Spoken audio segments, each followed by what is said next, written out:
You say slow down. I don't like to move too fast. It drowns the truth with Good morning, everybody. Thank you for coming back. Listen, we're back in Permuteran again. Let me just get off this road. We're back in Permuteran again, and I'm just going to take you up this valley here today. I was here yesterday. I did film this yesterday, and I'm still dealing with sound issues. There's a couple of things. Oh, there's a pile of monkeys here. Oh, there's dudes. Hey, sweeties. Hello. Apu. There's a whole troop of them. Hey.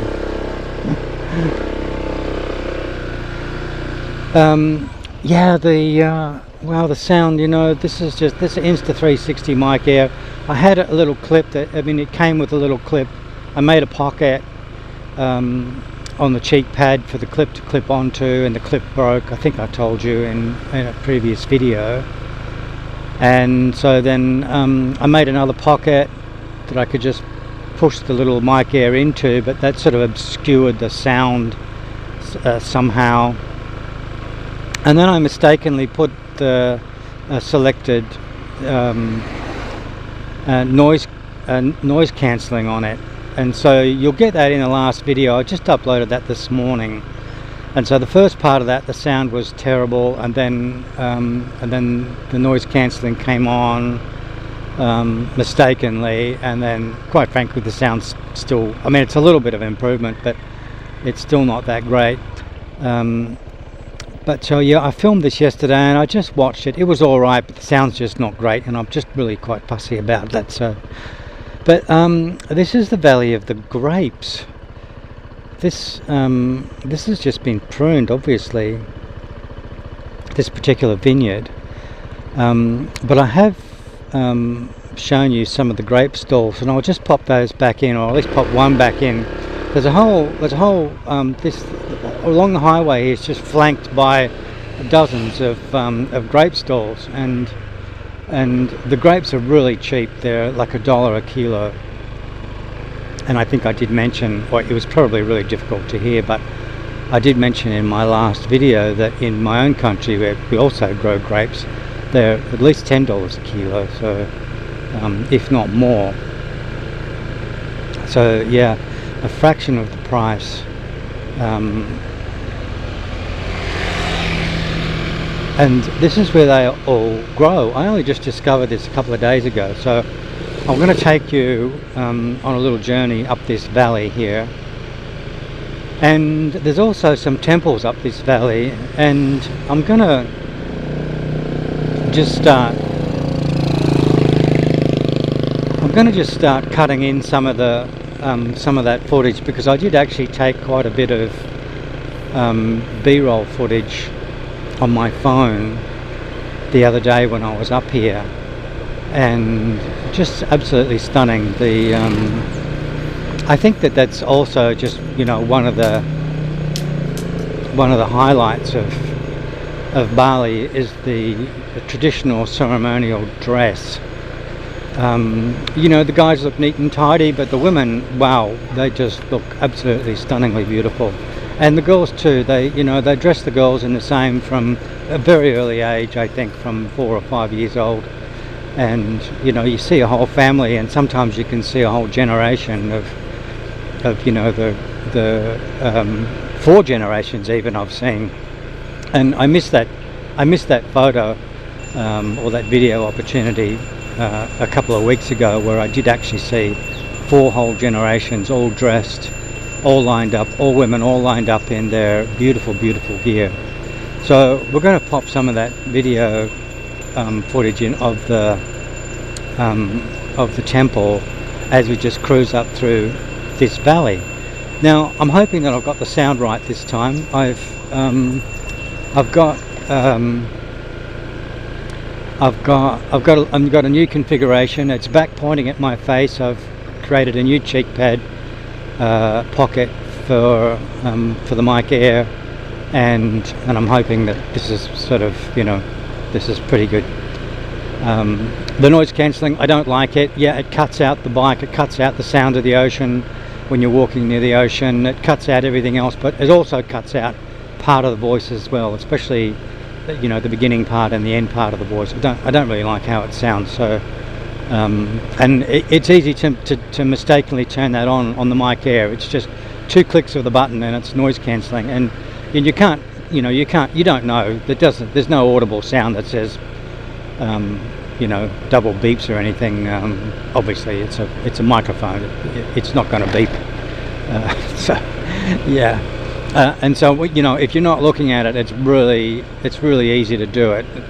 It does turn into a tiny little green light instead of a tiny little blue light. But wow, unless it's nearly dark, you can't really see that. So, but this is the valley. This is the valley of the grapes that I'm taking you up today. And we've seen some of the footage in the Permuteran video that I loaded up yesterday, and my apologies if I sound a bit cranky in that video, but it can get really challenging here in Asia, especially around the rubbish.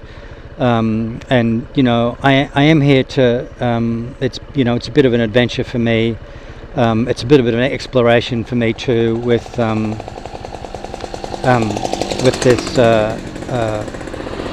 this whole YouTube thing, and a bit of an experiment, I guess, as well.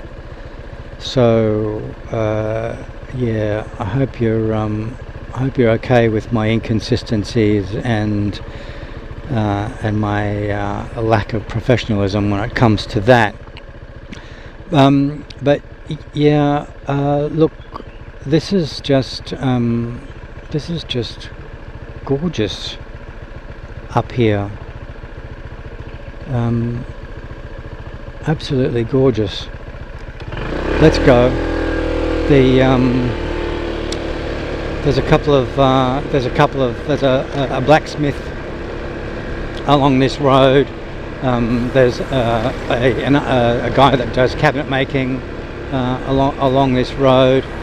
We're coming into the kind of it's different territory. It's different to the village life in and around the major kind of areas of Kudalegian, etc., etc. Or most of the people that live in those villages work. Hello. That work in those places, but the villages up around here, the people who live in the villages here, they work on their properties, and especially the ones here that have got the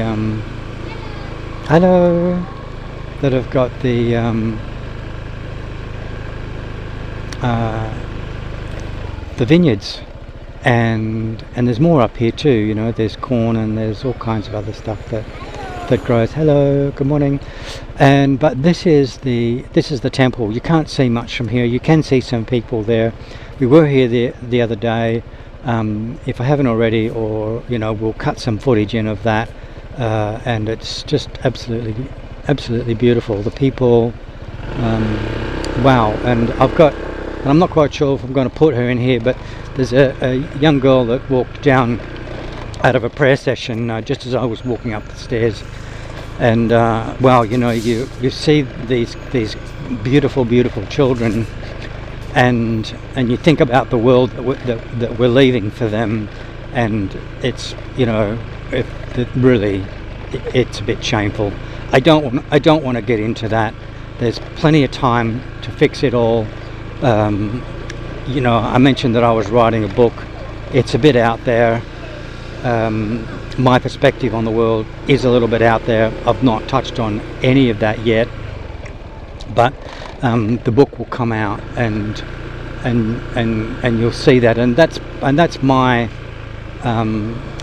attempt to do something about about what's happening, about the state of the world, and you know what we can do. You know, we've not got that much time really. And I'm not painting a doomsday picture at all, because infinite potential is on our side. And you know, I think when the population of the world just suddenly wakes up and just rallies together to solve all of these things, all of these problems, that it can be done really, really quickly. But you know, we need to understand where we're at right now, and you know, and what's possible. So, you know, the book will come out in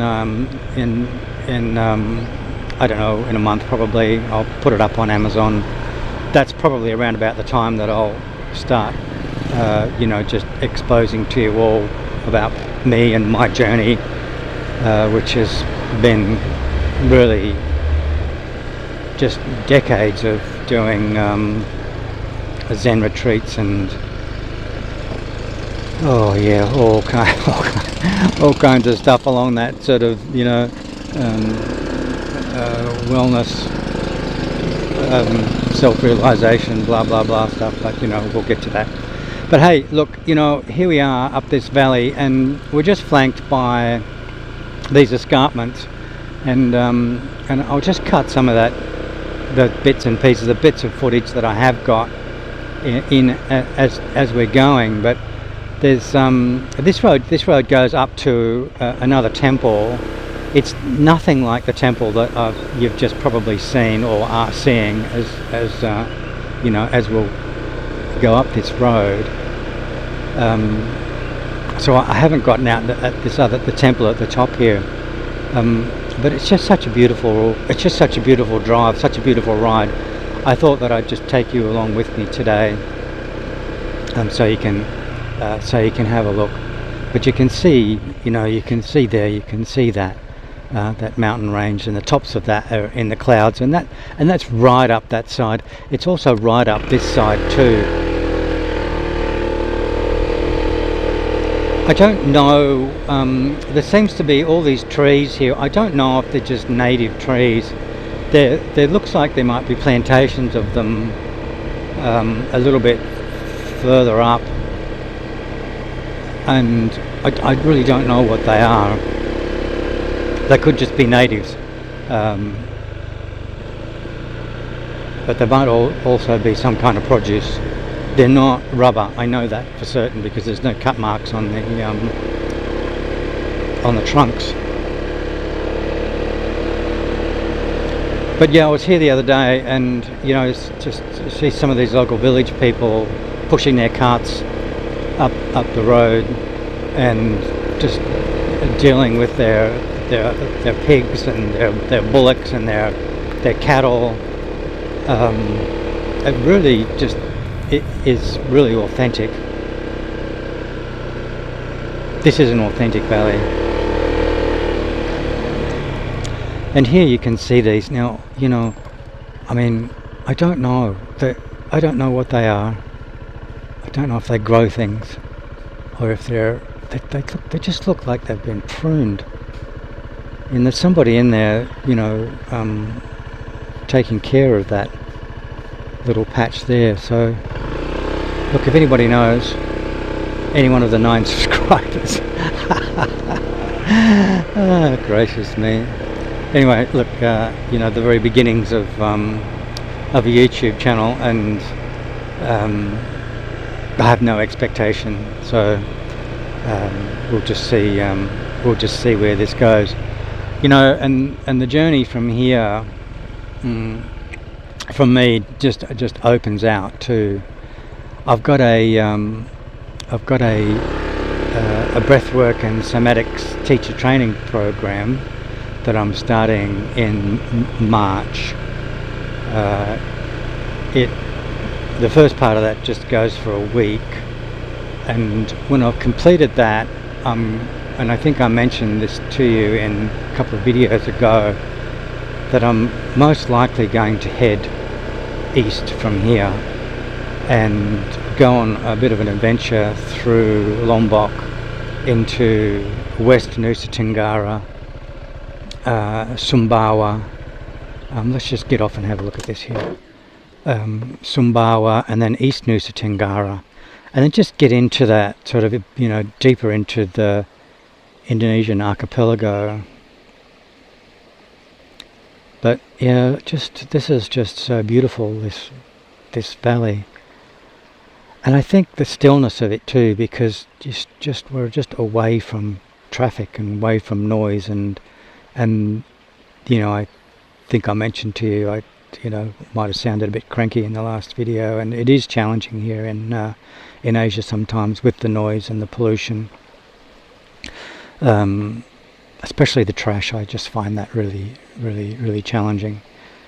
And we came across some trash in the last video, and I wasn't expecting to. I was taking you to beaches which I went to before, and they were pristine. So, and when I got there, they were just covered in trash. So yeah, I get a bit cranky about that.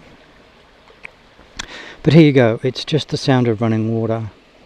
There are grapevines here, and they're covered in grapes.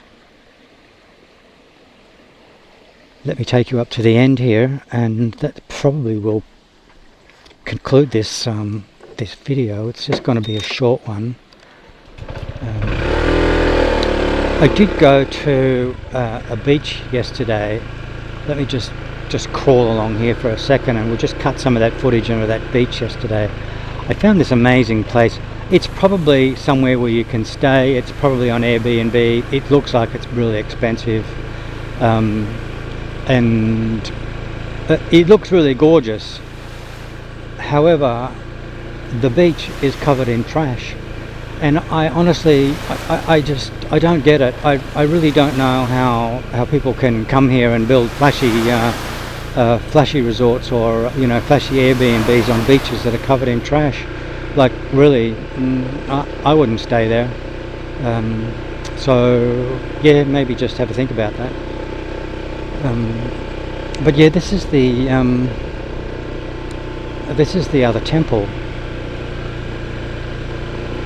This is about the third time I've been here, because every time I come here I seem to muck up this video. And hello. And yeah, I hope you're a happy dog. You're not going to bite me on the ankle. There's the staircase up to that. I've not been up there. I don't think there's any point. It's just not going to be as beautiful as the one that we were at the other day, that you've obviously now already seen because I've showed it to you. So, and there'll be others. Let's just roll down here. So that's one of the things about one of these centrifugal clutch scooters, and you need to be a little bit mindful of it, because the moment you twist the throttle again, the clutch grabs, and so that can be a bit of a shock. But it's lovely to just there you go, it's lovely to just roll down hills without the sound. This is what an electric scooter would sound like. It would just sound like the wind. Beautiful.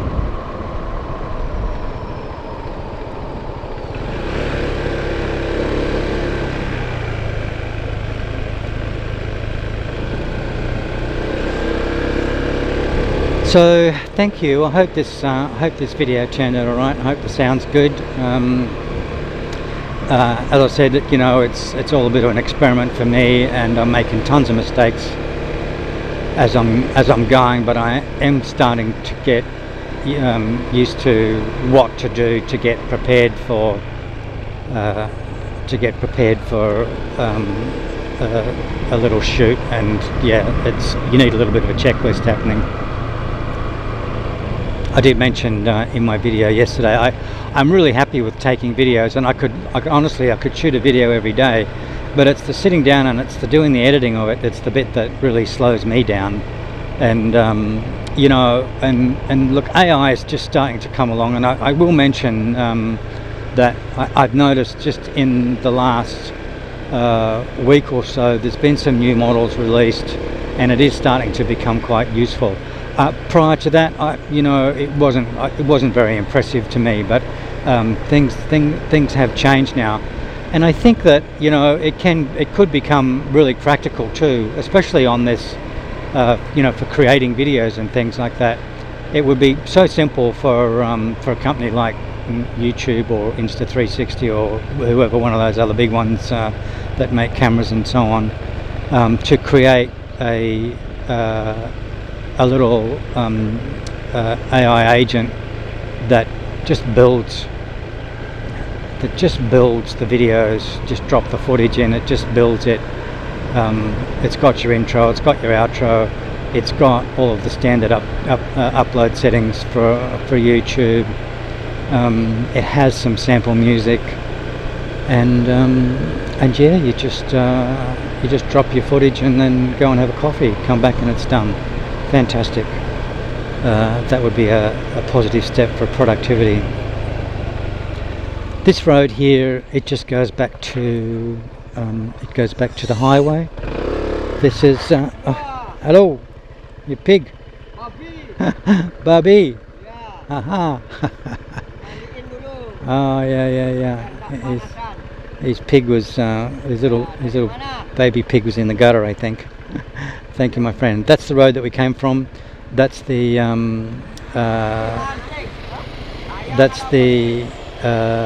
temple over there. I can just hello, this way. Thank you.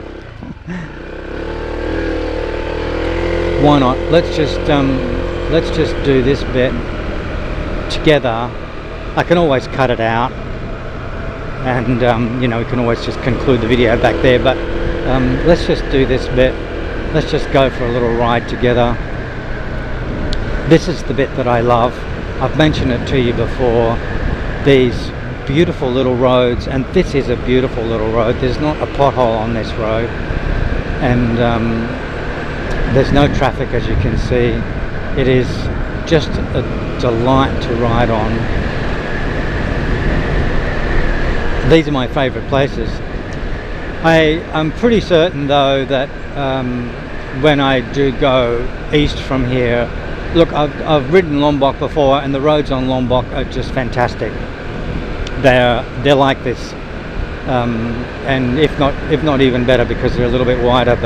And we'll get to see some of that because we will cross through Lombok. But I'm not so sure when we get to Nusa Tenggara. I don't know. Well, I don't know what I'm up for. I've got a tent now. I bought a tent, and I've got a tent now permanently strapped to this bike, this scooter, because when you look at booking.com or any of those, really just accommodation is a bit scarce. So I've got a tarp, I've got a tent, I've got a sleeping bag, I've got a really good a blow-up airbed that's insulated. Not that you really need that here, but and I've got a little electric pump. I've got all those bits. I've got stuff to cook with. So we might do a bit of camping and stuff when we're over there. So it might be a bit of a boys' adventure, and I'll take you along that. And possibly by then I'm a bit more of a polished act, and there's a little bit more of a consistency in the uploading of videos, and so perhaps it might be more of an interest for you people to subscribe. But we'll see how we go. And of course, for me, and I have a thing about cats. I just love cats. I've not told you the story, but I will share the story about my first cat rescue 10 or more years ago, and how that all just started, and how that actually really just changed my life, quite frankly. One rescue cat taught me more about love than a lifetime of relationships. How fascinating. But yeah, as you can see, you've seen the beautiful face on that girl with the little cat. the ending of the last video, and if that doesn't melt your heart, nothing will. You know, I carry cat food in my, just dry cat food, and some water in under the seat, and whenever I can, it's always, whenever I'm going out, I'm always coming across a hungry stray cat. So, and it just brings me so much joy just to know that you know, that cat, at least that cat, has gone to bed that night with a full belly. So love you all, thank you so much, and we'll catch you next time. Bye bye.